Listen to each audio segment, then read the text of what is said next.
거룩한 주일을 하나님께 나와 예배드리시는 우리 성도님들을 주님의 이름으로 환영하고 축복합니다. 우리 옆에 있는 분들하고 인사 나누겠습니다. 샬롬, 비치스라, 축복합니다. 오늘 말씀의 제목은 영생을 얻기 위하여. 세상 사람들은 세상의 대부분의 사람들은 영생을 얻기 위한 조건으로 내세우는 게 있어요. 모든 종교를 통틀어서 영생을 얻기 위한, 구원을 얻기 위한, 그 사후의 세계가 어딘지는 모르지만 각 그 종교가 모든 세상 사람들이 영생을 얻기 위한 조건을 내세우는데 그 조건이 뭐죠? 모든 사람이라고 그랬으면, 대부분의 사람이라고 그랬으면 우리도 알아야 되잖아요. 대부분의 사람들이 영생을 얻기 위하여 내세우는 조건이 선행입니다. 한번 따라해 보십시다. 선행. 선행을 많이 해야 된다는 거죠. 착한 일을 많이 해야 된다. 덕을 많이 쌓아야 된다. 그런 이야기를 하죠. 유대인들도 마찬가지였어요. 유대인들도 영생을 얻기 위해서는 첫 번째 선행을 해야 된다라는 것을 주장을 하죠. 그래야 된다라고 생각을 하죠. 그래서 어느 날 예수님을 찾아온 한 관리가 이렇게 질문을 합니다. 자, 누가복음 18장 18절 같이 읽어보죠. 시작. 어떤 관리가 물어 이르되 선한 선생님이여 내가 무엇을 하여야 영생을 얻으리까? 관리가 볼 때 예수님은 정말 착해. 선한 일을 많이 하시는 분이야. 가는 곳마다 막 아픈 사람 막 고쳐주시고 막 그러니까 선한 선생님이야. 그러니까 예수님은 정말 선행을 많이 베푸시니까 영생을 얻는 거는 당연한 거고, 근데 가만히 나를 보면 나도 착한 일 많이 했는데, 관리가 생각하는 거예요. 나도 선행이라면 남 못지않게 나도 했는데 충분하지 않을까라는 생각과 다른 한편으로는 뭔가 또 부족한 것이 있지 않을까? 예수님에게 질문을 해봐야지. 그래서 질문을 한 거예요. 내가 이 정도 하면 그래도 선행을 많이 했고, 예수님이 이런 질문을 하면 너 충분해. 내가 보니까 선행을 많이 했으니까 너는 이 정도면 됐어. 충분해. 이런 칭찬을 듣고 싶은 기대와 함께 혹시 내가 뭔가 선행이 부족하다면 또 뭘 해야 될까요? 라는 생각으로 예수님께 질문을 했다는 것이죠. 근데 예수님의 대답은 굉장한 충격적인 대답이었습니다. 예수님이 뭐라고 대답을 하십니까? 22절입니다. 읽어요. 시작. 이르시되 내게 아직도 한 가지 부족한 것이 있으니 내게 있는 것을 다 팔아 가난한 자들에게 나누어 주라. 그리하면 하늘에서 내게 보화가 있으리라. 그리고 와서 나를 따르라 하시니. 이 예수님의 의도가 뭘까요? 너 선행으로는 안 되는 거야. 선행으로 영생 얻는 것이 아니야 라는 것을 지금 말씀하고 있는 거예요. 네가 충분히 선행을 행했다라고 나한테 와서 얘기를 했지만 아직도 부족해. 선행으로는 부족해. 이게 부족하다는 의미가 무슨 말이냐면 불가능하다는 의미라는 말이죠. 네게 있는 거 다 팔아서 가난한 자들에게 나눠줘. 그 다음에 그리고 와서 나를 따르라 그랬어요. 예수님이 이 말씀을 하신 의도는 뭐냐? 선행으로 영생을 얻는 것은 불가능하다는 거예요. 불가능. 여러분, 저렇게 하실 수 있어요? 여러분들이? 집에 있는 거 다 팔아서 가난한 사람에게 나눠주고 예수님을 쫓고 있어요, 지금? 그러지 않잖아요. 한번 생각해 보세요. 예수님을 따르고 있는 12제자들이, 그 12제자들이 자기 있는 거, 집에 있는 거 다 팔아서 가난한 자들에게 나눠주고 지금 예수님 따르고 있습니까? 그렇지 않잖아요. 그냥 어부인 베드로도, 요한도 자기 배를, 그물을 그냥 남겨두고 그랬어요. 버려두고 그랬어요. 버렸다는 얘기는 뭐냐? 남을 줬다, 이웃을 줬다는 뜻이 아니에요. 집을 팔았다는 얘기도 아니고요. 땅을 팔았다는 얘기도 아니고요. 그냥 예수님 쫓은 거예요. 세상에 많은 사람들이 선행을 많이 쌓으면, 착한 일을 많이 하면 영생을 얻을 것이라고 착각하고 있고, 유대인들도 영생을 얻기 위해서는 첫 번째가 뭐냐? 착한 일을 해야 된다는 거예요. 선행을 해야 된다는 거예요. 그렇게 생각을 했다는 거예요. 유대인들은 이것만으로도 또 부족하다고 생각을 했습니다. 선행에다가 또 무엇을 해야 된다고 생각을 했느냐 하면은, 두 번째는 성경을 잘 알아야 된다고 생각을 했어요. 그래서 유대인들은 성경을 얼마나 가까이 하는지 몰라요. 성경을 얼마나 암송을 하는지 몰라요. 12살 정도 되면 어린아이들이 태어나서 제일 먼저 그 성경을 암송하게 만들고 성경을 읽게 만들고, 그렇게 해서 모세오경을 줄줄줄줄 다 암송을 했다는 거예요. 이 중에서 모세오경을 암송하시는 분 있습니까? 없잖아요. 그렇게까지 그들은 성경을 연구하고, 신약에서 보면은 성경을 상고하고, 이 말씀이 무슨 뜻일까? 이 말씀이 무엇을 의미하고 있을까? 알아야지 그렇게 살 수가 있잖아요. 성경 말씀이 무엇을, 어떻게 우리가 살아야 할 것인지를 가르쳐 주는 것이라면, 그 성경을 우리가 연구하고 성경을 읽고 성경을 공부하고 해야만 하나님이 요구하시는 삶을 살 수 있잖아요. 그래서 성경을 그들이 잘 알아야 한다고 생각했다는 거예요. 또 한 가지가 있는데, 유대인들이 영생을 얻기 위해서 선행을 해야 된다. 또 한 가지가 뭐라고요? 지금 성경을 깊이 연구해야 된다. 그 다음에 세 번째가 뭐냐면은 제사를 잘 드려야 된다. 오늘날로 말하면 예배죠. 제사를 잘 드려야 된다라고 그들이 생각했다는 거예요. 구약의 모세오경 가운데 레위기가 있잖아요. 그 레위기는 뭐냐? 제사법이에요. 자, 배웠죠? 오제가 있다 그랬어요. 오제. 5가지 제사가 있다 그랬어요. 첫 번째가 뭐라고요? 다 잊어버리셨네. 다 태우는 거. 번제. 그 다음에 곡식 태우는 거. 소제.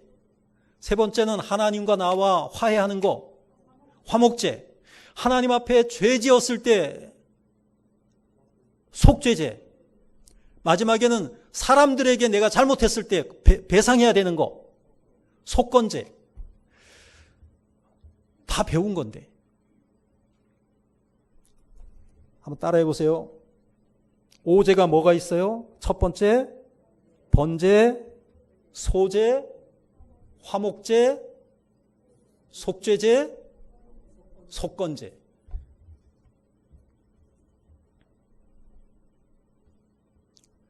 제사를 잘 드려야 되는 거예요.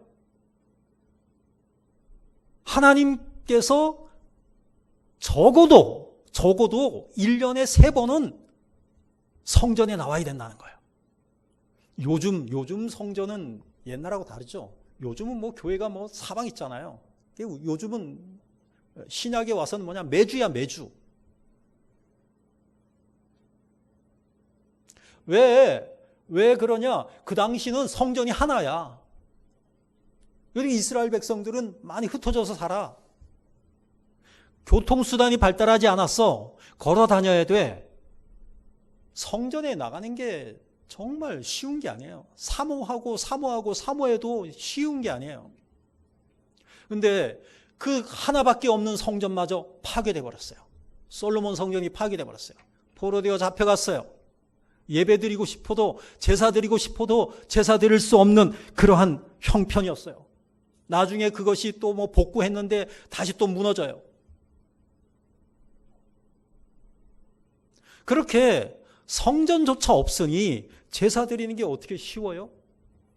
어렵잖아요. 그러니까 이 유대인들이 성전이 아예 없으니까 뭐를 강조했느냐? 그 세 가지 중에 제사는 힘들고, 그렇다면 뭘 해야 되느냐? 선행, 그 다음에는 뭐예요? 두 번째는 말씀대로 살아야 되니까, 성경 연구해야 되니까. 그래서 성전을 대체하는 것으로 회당, 곳곳에 회당을 지어가지고 회당에서 하나님 말씀을 연구했다라고 하는 것이죠. 선행은 뭐냐? 율법 준수. 그 다음에 율법 연구. 이것을 그들이 강조를 하고 열심을 냈던 것으로 우리는 알고 있습니다. 오늘날 어떠냐? 오늘 우리도 약간 이런 부분들이 없지 않아 있어요. 우리들이 무슨 생각을 합니까? 야, 그렇게 믿어갖고 되겠니? 이런 얘기를 해요. 우리들의 행실을 보고, 그 행실을 보고 너 그렇게 예수 믿어서 되겠니? 그런 이야기를 합니다. 어떤 사람이 정말 착해, 정말 모범적이야, 성실해, 그러면은 뭐라고 얘기합니까? 저렇게 착하니까, 저러니까 저 사람은 당연히 천국에 갈 거야. 우리는 그렇게 얘기를 한단 말이에요. 선행을 앞세우는 것이죠. 많은 사람들이 이것을 앞세우고 있어요.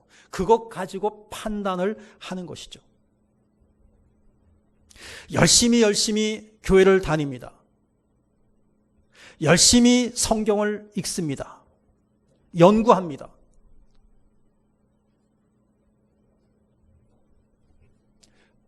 열심을 내는 게 좋습니다. 성경 많이 읽는 거 좋습니다. 예배 빠지지 않고 참석하는 것 굉장히 중요합니다. 그런데 그것을 영생을 위한 조건으로 여기서는 안 된다는 거죠. 영생을 얻기 위해서 어떻게 해야 되느냐? 아까 누가복음 18장 22절에서 예수님이 대답하실 때 뭐예요? 다 팔아갖고 가난한 사람들에게 나눠주라. 그리고 와서 뭐라 그랬어요? 나를 따르라. 나를 쫓으라. 그 말씀하셨어요. 이것은 무엇을 의미하냐면 예수를 따르는 것이 영생을 위한 유일한 조건이라는 거예요. 예수님을 따르는 것. 다르게 표현하면 예수를 믿는 것. 이게 우리가 재산 다 팔아서 나눠주는 건 불가능하다니까요. 예수님을 따르는 것은 누구나 할 수가 있어요. 예수님을 믿는 것은 누구나 할 수 있는 거예요. 그래서 영생을 얻기 위해서 우리가 어떻게 해야 될 것인가 라는 답일 수도 있고, 오늘 대지가 하나 둘 세 가지라면 영생을 얻기 위한 어떤 그 조건일 수도 있고, 그것보다는 예수 믿음으로 우리가 영생을 얻는 거니까 예수를 믿고 영생을 소유한 자는 어떻게 살아야 하는가라는 물음에 대한 답일 수도 있다. 이런 생각을 가지시고 한번 살펴보시기를 바랍니다. 첫 번째, 읽어보세요. 시작. 무엇보다 주님 앞에 나와야 합니다. 예수님 앞에 나와야 된다는 거죠. 예수님을 만나야 된다는 것이죠. 우리가 영생에 이르는 유일한 길은 뭐죠? 영생을 얻기 위한 유일한 하나밖에 없는 길이 있어요. 그 길이 뭐죠? 예수님이에요. 예수님만이 유일한 길이에요. 요한복음 14장 6절입니다. 이거는 암송을 하셔야겠죠. 이거는 암송을 다 하시겠죠? 한번 읽어봐요. 시작. 예수께서 이르시되 내가 곧 길이요 진리요 생명이니 나로 말미암지 않고는 아버지께로 올 자가 없느니라. 요한복음 14장 6절 말씀. 아멘. 예수님께서 말씀하셨는데 내가 곧 길이야. 예수님이 길이라는 거예요. 내가 진리야. 내가 생명이야. 나로 말미암지 않고는 뭐냐면 나를 통하지 않고서는 아버지께로 올 자가 없어. 아버지께로 가는 자가 바로 천국 가는 사람이에요. 천국의 주인이 하나님 아버지세요. 이거 믿으시죠? 이것을 믿는 사람들이 교회에 나오는 거예요. 이것을 인정하는 사람이, 이것을 나에게 주신 말씀으로 받아들이는 사람이 하나님께 나오는 거예요. 사도 베드로가 120명과 함께 성령을 기다리면서 기도를 했어요. 근데 열흘 만에 예수님이 약속하신 성령을 보내주셨어요. 그 성령을 받고 나서 놀라운 일이 일어났죠. 그 예루살렘이 그냥 막 들썩들썩 하는 거예요. 소문이 나니까 사람들이 다 몰리는 거예요. 사람들이 그냥 뭐 구름대처럼 몰려오는 거예요. 그 구름대처럼 몰려오는 사람들 앞에서 베드로가 한 말이 있어요. 설교. 베드로의 설교 가운데 정말로 핵심적인 말씀 한 구절이 있는데 그것이 뭐냐면은 다른 이로서는 구원을 받을 수 없나니, 다른 이로서는 구원을 받을 수 없나니 천하 사람 중에 구원을 받을 만한 다른 이름을 우리에게 주신 일이 없음이니라 그랬어요. 다른 이로서는 구원받을 수 없다는 거예요. 다른 이가 누구예요? 다른 종교, 예수님이 아닌 다른 대상을 믿는 사람들은 구원받을 수 없다는 거예요. 석가 아니라는 거예요. 공자 아니라는 거예요. 소크라테스 아니라는 거예요. 안상홍? 그 사람들은 안상홍이 하나님이래. 그래서 찬송가를 보면은 하나님 자리에, 아버지 자리에가 안상홍 다 집어넣어놨어요. 그 안상홍을 믿어야지 된다는 거예요. 문선명? 아니라는 거예요. 수많은 그 적그리스도, 거짓 선지자들, 그 사람들을 믿어가지고는 구원을 얻을 수 없다는 거예요. 다른 이로서는 구원을 얻을 수 없나니 천하 사람 중에 구원을 받을 만한, 구원을 얻을 만한 다른 이름을 우리에게 안 주셨다, 하나님이. 이 사실을 믿으시기를 주님의 이름으로 축복합니다. 베드로가 성령이 충만하니까 그냥 막 나오는 거예요. 변하지 않는 영원한 진리가 있는데, 변하지 않는, 수천 년이 지나오도록 변하지 않는 진리가 한 가지가 있는데 그것은 뭐냐 하면은 예수님만이 유일한 구원의 길이다. 예수의 유일성. 예수의 유일성. 제가 처음으로 CCC에서 공부를 할 때, LTC에서 훈련을 할 때 첫 번째가 뭐냐? 예수의 유일성이었어요. 1번이 예수의 유일성. 두 번째가 뭐냐? 모든 사람이 죄를 범했다. 세 번째가 이 죄를 해결하는 길은 예수님밖에 없다. 예수님을 영접해야만 구원받는다. 그거 배웠어요. 그리고 예수님을 영접을 했어요. 성경을 보게 되면 성경은 창세기에서부터 요한계시록까지 이어집니다. 그런데 거기에서 일관되게 변함없이 흐르는 한 가지 강조하는 것이 있는데 구약에서부터 신약 끝날 때까지 오직 예수님만을 그 성경이 증거하고 있습니다. 예수님만 증거하고 있는 거예요. 그래서 오늘 본문의 5장 39절이죠. 5장 39절을 보면은 이렇게 말해요. 너희가 성경에서 영생을 얻는 줄 생각하고 성경을 연구하거니와 이 성경이 곧 내게 대하여 증언하는 것이니라. 성경이 누구를 증언하는 거예요? 아멘.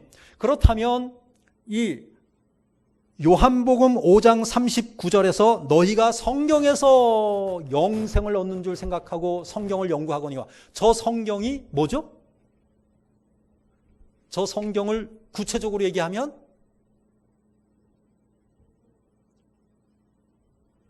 예? 모세 오경. 아, 그렇죠. 모세 오경 맞습니다. 구약 신약이 아니야. 그 당시는 그 당시는 신약이 있어요, 없어요? 예수님이 지금 막 활동하셨던 시대에는 신약이 쓰여졌어요, 안 쓰여졌어요? 예수님이 가시고 나서 신약은 제자들에 의해서 쓰여졌잖아요. 그러니까 여기서 말하는 성경은 구약을 이야기해요. 구약 중에서도 모세 오경, 그 다음에 선지서 뭐 이런 것들입니다. 거기에서 너희들이 영생을 얻는다고 생각하고 너희들 상고하지. 근데 그 구약 성경이, 그 모세 오경이, 그 선지서들이 예수님, 나에 대해서 증언하고 있는 거야. 그러니까 구약 성경을 읽으면서 우리는 뭐를 발견해야 돼요? 예수님을 발견해야 된다는 거예요. 많은 사람들이 성경을 읽는데 왜 읽냐 그랬더니 자기가 시인인데 시인이 되려면 시편처럼 좋은 교과서가 없다는 거예요. 기가 막히다는 거예요. 그거를 읽어보지 않고 시인이 될 수 없대. 자기는 문학을 하는 사람인데 자기는 소설을 쓰려고 한대. 소설을 쓰려고 하는데 성경을 읽지 않으면 안 된다는 거야. 그래서 자기는 뭐냐면 문학 서적으로 성경을 읽는다는 거예요. 필수라는 거예요, 필수. 근데 문제는 뭐냐면은 그 성경을 100번 읽는데 그 성경에서 예수를 발견을 해야 하네요. 예수를 발견을 못 하는 거예요. 성경은 우리를 예수 그리스도 앞으로 인도해 주는 그냥 길잡이에요, 길잡이. 그래서 예수가 유일한 그리스도이시다, 예수가 유일한 메시아이시다 라는 것을 이 성경은 우리들에게 이야기해 주고 있는 거예요. 근데 그것을 핵심을 짚어내지 못하고 다른 수단으로 성경을 읽는 거예요.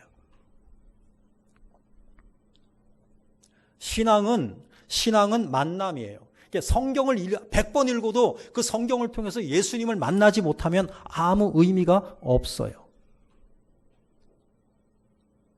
구약에 보면은 하나님이 나를 만나러 오라 그러잖아요. 아무리 너희들이 바쁘고 힘들고 뭐 사는 거 어렵다고 하더라도 최소한 1년에 3번은 나를 만나러 와야 돼. 구약에서 그렇게 이야기를 해요. 신명기 16장 16절에서 17절 말씀을 한번 읽어보죠. 시작. 너희 가운데 모든 남자는 1년에 3번 곧 무교절과 칠칠절과 초막절에 내 하나님 여호와께서 택하신 곳에서 여호와를 배웁되 빈손으로 여호와를 배웁지 말고 각 사람이 내 하나님 여호와께서 주신 복을 따라 그 힘대로 지를 지니라. 이게 절기예요, 절기. 구약에서 말하는 3대 절기예요. 이게 절기니까 3번인데 뭐 가서 하룻밤 지내고 오는 게 아니라 가면은 그 절 기간, 무교절 하면 무교절 일주일 동안 거기서 그냥 지내는 거예요. 멀어요. 거기까지 가려면은 뭐 좀 가까운 데 있는 사람은 며칠이면 갈 수도 있지만 어떤 사람은 막 한 달씩 2달씩 걸어야 가는 사람도 있어요. 그 절기를 지키기 위해서 예루살렘을 향해서 이렇게 다녀오는 사람들을 뭐라고 얘기해요? 순례자라고 했다면 순례자. 하나님을 만나러 가야 되는 거예요. 지금은 어떻습니까? 교통이 편리해졌습니다. 그 다음에 곳곳에 십자가로 상징이 되는 교회가 세워져 있습니다. 얼마든지 우리는 하나님 앞에 나아가 예배드릴 수 있습니다. 신약에 와서 매주일마다 우리는 주님 앞에 나아가서 예배드리는 것이 이제 전통적으로 그때부터 시작이 돼서 오늘까지 이르러고 있는 것입니다.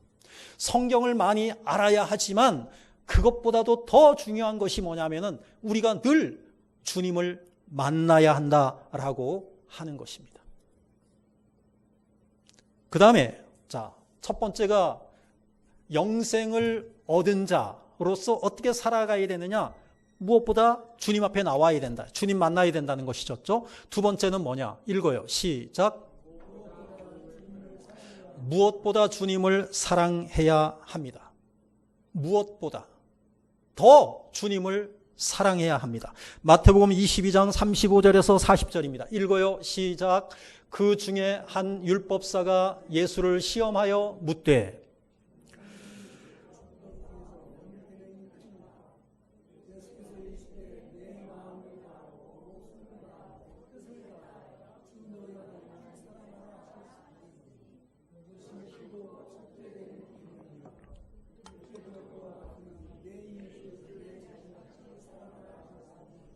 이 두 계명이 온 율법과 선지자의 강령이니라. 이 두 계명이 뭐냐? 하나님 사랑, 이웃 사랑.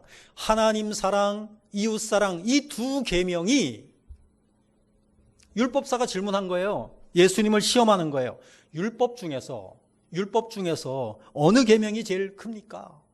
율법의 계명이 작게 보면 10가지고 거기에 잡다한 것까지 하면은 굉장히 많잖아요. 그 중에서 어느 계명이 가장 큽니까 했을 때 예수님이 딱 둘로 요약을 하셨어요.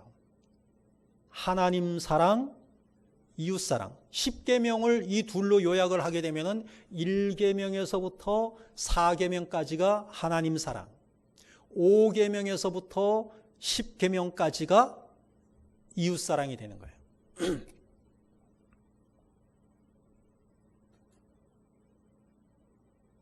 이 두 계명이 하나님 사랑, 이웃 사랑 이 두 계명이 온 율법과 선지자의 강령이니라 그랬어요.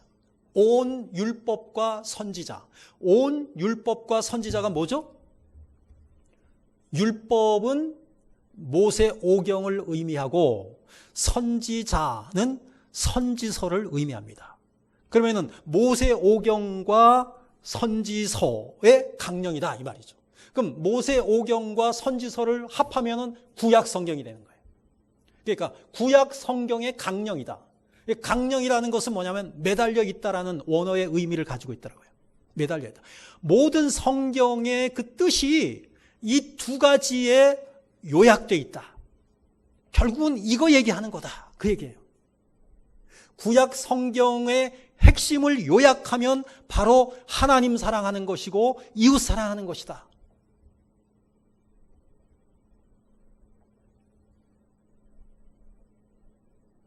여러분, 모든 구약 성경을 한마디로 요약하면, 한마디로 줄여버리면은 하나님 사랑하고 이웃 사랑하는 것이다 라고 우리에게 예수님이 말씀하여 주시고 있어요. 더 줄이면 뭐가 되겠어요? 그냥 사랑하라는 거예요. 그래서 하나님은 사랑이시다 이렇게 우리가 이야기를 하는 것이죠. 세상의 많은 사람들은 자기 중심으로 살아가고 있습니다. 자기 중심. 세상의 많은 사람들은 자기 중심이에요.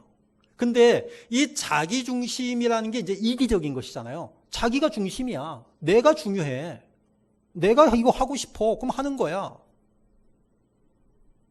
그런데 누군가를 사랑하게 되면 내 중심이 아니에요. 내 중심이 내가 사랑하는 그 대상으로 옮겨져요. 내가 중심일 때는 내가 좋아하는 것이 중요하고, 그런데 내가 누군가를 사랑하게 되면 그 사람이 뭘 좋아하는가 이게 중요해져요. 그 사람이 뭘 먹고 싶어 하는가 이게 중요해져. 내가 먹고 싶은 건 중요하지 않아. 당신이 먹고 싶은 거 먹어.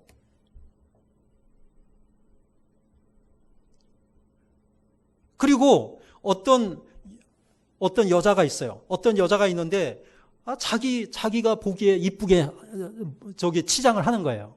근데 누군가를 사랑하기 시작하면서부터 스타일이 바뀌는 거예요. 왜 바뀌나 알아봤더니 뭐냐, 자기가 사랑하는 그 남자가 머리를 자르래.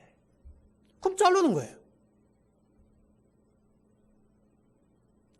막 요리를 열심히 막 하고 있어.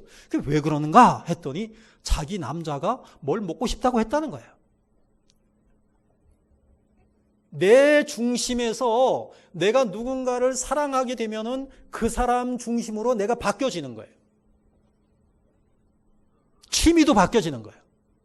그 사람이 뭘 좋아한대. 그럼 나도 그 사람이 좋아하는 거 나도 배워야지. 이렇게 나가는 거예요. 근데 하나님을 사랑하면 어떻게 되느냐? 나 중심이 누구 중심으로 바뀌어? 하나님 중심으로 바뀌는 거예요. 이전에는 내가 그렇게 술을 좋아했어. 술 안 먹는 사람 보면은 무슨 재미로 사나? 이런 말을 했는데 하나님을 사랑하게 되니까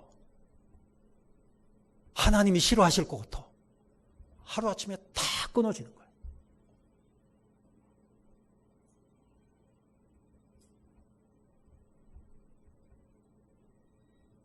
하나님이 끊게 해주셔. 내가 하나님을 너무너무 사랑하다 보니까 하나님이 기뻐하시지 않을 것 같아. 그러면 싫어지는 거예요.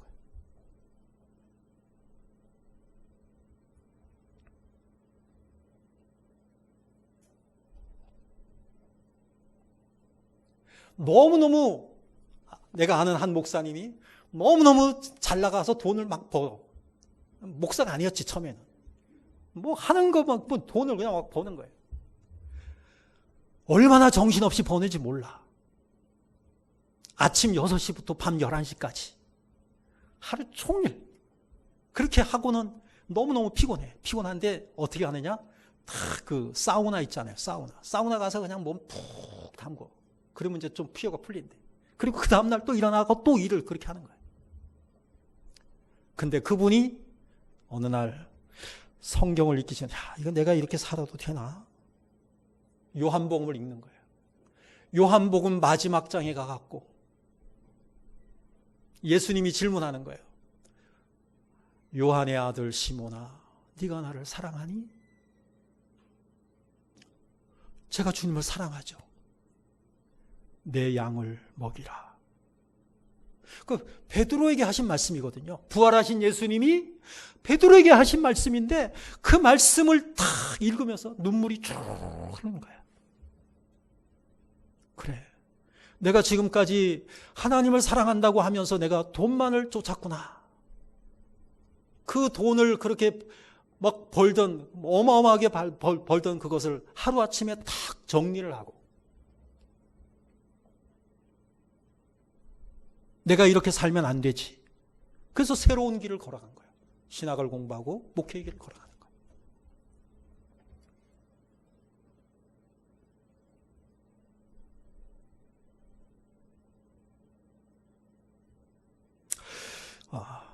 오늘 본문의 43절을 보게 되면은요, 이런 말씀을 하고 있어요. 나는 내 아버지의 이름으로 왔음에 너희가 영접하지 아니하나 만일 다른 사람이 자기 이름으로 오면 영접하리라. 유대인들을 향해서 예수님이 하신 말씀이에요. 내가 아버지의 이름으로 내가 왔는데, 예수님이 내가 아버지의 이름으로 왔는데 너희들이 나를 영접하지 않는구나. 그런데 만일 다른 사람이, 예수님이 아닌 다른 사람이 자기 이름으로 오면 너희들이 영접할 거야. 그게 무슨 말이에요? 예수님만이 유일한 구원의 길인데 예수가 아닌 다른 사람이 오면 너희들이 영접할 거야.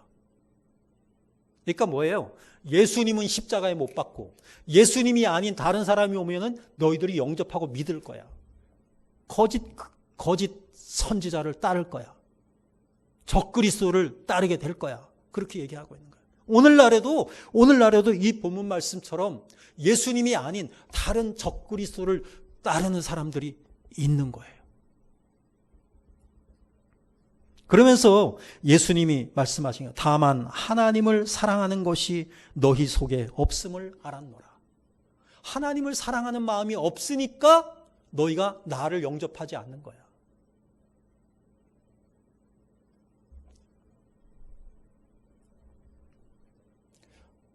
따라해 보세요. 무엇보다 주님을 사랑해야 합니다. 주님 앞에 나와야 되고요. 여러분들이 세상에 사랑할 것 많죠. 우리가 사랑할 것 많잖아요. 우리 주변에 귀한 것들 많잖아요. 그런데 우선순위에서 주님이 두 번째로 가지 않도록 하라는 거죠. 주님이 우선이어야 된다는 거예요. 그 다음에 마지막 세 번째입니다. 영생을 얻은 자가 어떻게 살아야 되는가? 읽어요. 시작. 주님의 영광을 위해서 일해야 된다. 본문 41절을 같이 한번 읽겠습니다. 시작. 나는 사람에게서 영광을 취하지 아니하노라. 예수님이 하시는 말씀이에요. 나는 사람에게서 영광을 취하지 아니하노라. 세상에 많은 사람들은 사람에게서 영광을 취해. 영광을 취해. 사람에게서. 어떻게 하느냐? 많은 사람들이 어떻게 하느냐? 44절에 보면은 이렇게 나와 있어요. 너희가 서로 영광을 취하고 유일하신 하나님께로부터 오는 영광은 구하지 아니하니 어찌 나를 믿을 수 있느냐? 서로 영광을 취한다는 거예요. 유일하신 하나님께로부터 오는 주님의 영광은 구하지 아니한다는 거예요. 서로 영광을 취한다는 말은 무슨 말일까요? 서로 영광을 취한다는 말은 무슨 말일까요? 우리가 열심히 무언가를 하는 이유가 뭐냐? 누군가의 인정을 받기 위해서, 다른 사람의 칭찬을 얻기 위해서.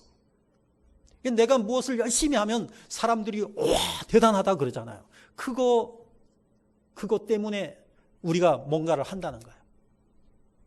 사람으로부터의 어떤 서로 영광을 주고받고 한다는 것이에요. 이것이 뭐냐? 세상적 영예에 대한 야망을 세상 사람들이 가지고 있다는 거예요. 그런데 예수님은 그것을 멸시하시는 거예요. 나는 사람에게서 영광을 취하지 아니한다. 사람들은 어디에 있느냐? 너희는 서로 영광을 주고받는다. 너희는 영광을 받으려 하고 매사에 그것을 염두에 두고 산다. 너희는 남들에게 영광을 돌리며 칭찬한다. 다른 사람에게도 영광을 돌려 막 우리는 다른 사람을 막 칭찬하기를 좋아하잖아요. 근데 왜 그렇게 하느냐? 다른 사람들에게 영광을 돌리고 칭찬하는 이유는 너희가 영광과 칭찬을 되돌려받기 위해서다. 다른 사람을 내가 막 축혀주면 그 사람도 나를 좋아해 줄 거고 나를 축혀줄 거야. 이거 기대해서 한다는 거예요. 어떤 영광이 오든지 너희는 그것을 스스로에게 돌리고 하나님께 돌리지 아니한다. 그러니까 너희가 스스로 자기가 영광을 받으려고 한다는 거예요. 하나님께 영광 돌려드리는 삶을 살아야 되는데 하나님께 돌려드려야 할 그 영광을 자기가 취하고자 한다는 거예요. 세상에 많은 사람들이 그렇게 산다는 거예요. 사람들이 성경을 연구하는 이유도 그렇다는 거예요. 성경을 많이 연구를 해서 성경을 왜 연구해야 되죠? 성경을 연구해야 되는 이유가 뭐죠? 예? 성경을 연구해야 되는 이유는 성경을 통해서 하나님의 마음을 알게 되죠. 하나님께서 무엇을 기뻐하실까라는 것을 알게 돼서 내가 그렇게 살고자 해서 성경을 연구해야 되는데 사람들이 그래서 성경을 연구하는 것이 아니라 성경을 연구를 많이 하고 사람들에게 인정받으려고 명성을 얻기 위해서, 박사 학위를 목적이에요.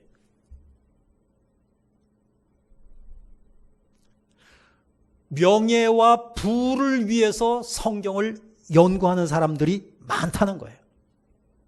자신의 권위를 인정받기 위해서 성경을 연구하는 사람들이 많다는 거예요. 여기에 대한 이 성경 본문의 해석은 지금까지는 나처럼 해석한 사람이 없어요. 2000년 동안 이렇게 해석한 사람이 없어. 누구도 이렇게 해석하지 못했고, 누구도 이렇게 해석하지 못했고, 내가 이렇게 했어요. 누가 영광 받는 거예요? 자기가 영광을 받는 거예요. 나 인정해 달라는 거예요. 나를 존경하라는 거예요. 그런데 성경은 뭐냐? 그 성경을 통해서 하나님이 무엇을 좋아하시는지, 내가 그 말씀 따라서 어떻게 살아야 할 것인지, 그러한 순수한 마음을 가지고 성경을 연구해야 되는데 그렇지 못하는 거예요. 그래서 예수님이 이렇게 말씀하시는 거죠. 그 유대인들이 바리새인들이 왜 성경을 연구했느냐? 인정받으려고 한 거예요. 그들이 왜 기도합니까? 사람들에게 칭찬받으려고 기도하는 거예요. 거리에 서가지고. 그래서 예수님이 이렇게 말씀하셨어요. 너희는 랍비라 칭함을 받지 말라. 선생이라는 칭함 받지 마. 너희 선생은 하나요? 너희는 다 형제니라 그랬어요. 너희 선생은 하나야. 그 하나가 누구예요? 예수님이야. 예수님 한 분이 랍비야, 선생이야. 근데 너희가 선생이 되려고 하지 마. 믿음의 문은 세속적인 영광을 구하고자 하는 헛된 욕망이 그 마음에 가득 차 있는 사람에게는 결코 열리지 않는다. 믿음의 문은 어떤 사람에게는 안 열린다? 세속적인 욕심으로 가득 찬 사람한테는 믿음의 문이 안 열린대요. 수단으로서 신앙생활을 해서는 안 된다는 것이죠.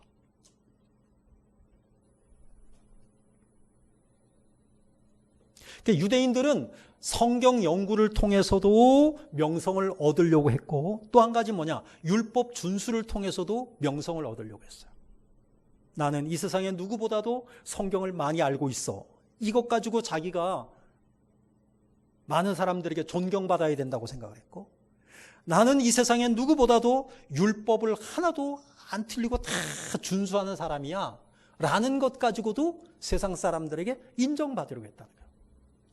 인정을 받으려면 누구한테 받아야 돼요? 하나님께 받아야 되는데 사람들에게 인정받으려고 했고 사람들에게 존경받으려고 했다라고 하는 것입니다. 예수님은 그 유대인들을 향해서, 그 바리새인들을 향해서 그들이 존경하는 모세가 유대인의 불신앙을 고발하는 증인이다, 이렇게 말씀하고 있는 것이에요.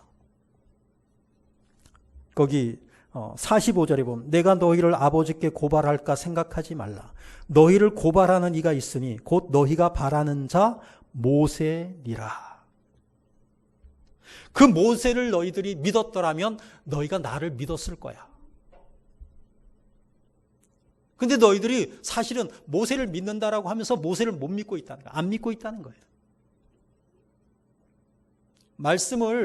오늘 말씀을 정리를 하도록 하겠습니다. 따라해 보세요. 나는 예수님을 믿음으로 영생을 소유한 자입니다. 영생을 소유한 자로서 우리가 어떻게 살아야 되는가, 이 부분에 대해서 오늘 말씀을 나누었는데요. 우리가 영생을 소유한 자 어떻게 살아야 되느냐? 주님 앞에 나와야 되는 거예요. 주님을 날마다 만나야 되는 거예요. 성경을 통해서 만나야 되는 거예요. 그리고 이 세상에 세상적인 것들을 사랑하지 말고 주님을 사랑하라는 거예요. 정말 내가 이 세상의 다른 어떤 것보다도 주님을 더 사랑하고 있나? 점검해 보시라는 거예요. 그리고 우리들의 삶의 목적이 나의 영광을 구하는 것이 아니라 하나님의 영광을 위해서 우리가 살아가야 된다라고 하는 것입니다. 주님께서 우리에게 영생을 선물하신 목적이 바로 그거예요. 우리가 날마다 예배를 통해서, 성경을 통해서, 기도를 통해서 주님을 만나고 주님의 그 사랑 앞에 서고 이 세상의 어떤 것보다도 주님을 더 사랑하고, 그리고 우리들의 삶의 방향이, 목적이 오직 주님의 영광만을 추구하는 그러한 성도의 삶을 살아가시는 저와 여러분들이 다 되시기를 주님의 이름으로 축복합니다.